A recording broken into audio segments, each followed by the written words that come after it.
BJP నాయకులు నెలకొల్పిన ప్రజాసేవా భవన్ ప్రజలు అభిమానుల రాకతో నిత్యం సందడిగా మారుతోంది. ఆయనను కలిసేందుకు వస్తున్న వారితో మమేకమవుతున్నారు. ఆప్యాయంగా పలకరిస్తూ వారి కష్ట సుఖాలను అడిగి తెలుసుకుంటున్నారు. సిరికొండ, వామపూర్ గ్రామాల నుండి తరలి వచ్చిన వారితో కేసీఆర్ ఆత్మీయంగా భేటీ అయ్యారు. సమకాలీన రాజకీయాలపై చర్చించి వారికి దిశానిర్దేశం చేశారు. రాబోయేది బీజేపీ ప్రభుత్వమేనని, ఆందోళన చెందాల్సిన అవసరం లేదని, ఎటువంటి సమస్యలు ఉన్నా వాటిని పరిష్కరించుకుందామని భరోసా కల్పించారు.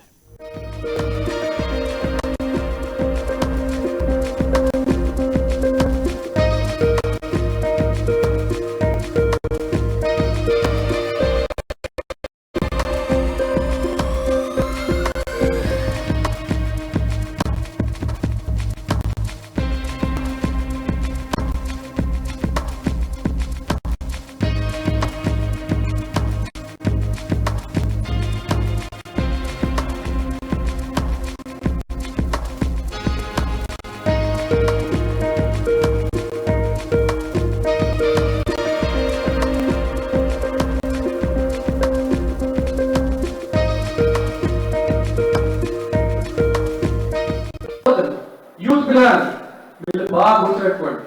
ఉషారావు గారు, లక్ష్మణ్ పటేల్ గారికి, బాబురావు గారికి వీళ్ళకైతే అనుభవం ఉంది. యూత్ పిల్లలు జోగు రామన్న మంత్రి ఉన్నప్పుడు మస్తు పైసలు సంపాదించారు, మినిస్టర్ ఉన్నప్పుడు.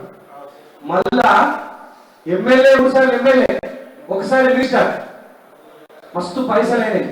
ఎలక్షన్ టైంలో ఏం చెప్తాడు తెలుసా? మీ ఊర్లో యూత్ పిల్లలు గుర్తుపెట్టుకోండి, కళ్ళు డబ్బాలు పంపిస్తారు, పైసలు పంపిస్తారు, కుంటాలు చికెన్ పంపిస్తారు. అన్ని మీ పైసలే, అన్ని మీ నుంచి దోచుకునే పైసలే. ఆ పైసలు తీసుకోండి, అన్నం తినండి, మాత్రం పూర్తికేయండి. వేస్తారా? ఈ పైసలు ఈసారి నేనే ముందుండి పువ్వు గుర్తుని గెలిపిస్తా, మీ ఆదివాసులందరికీ ముందు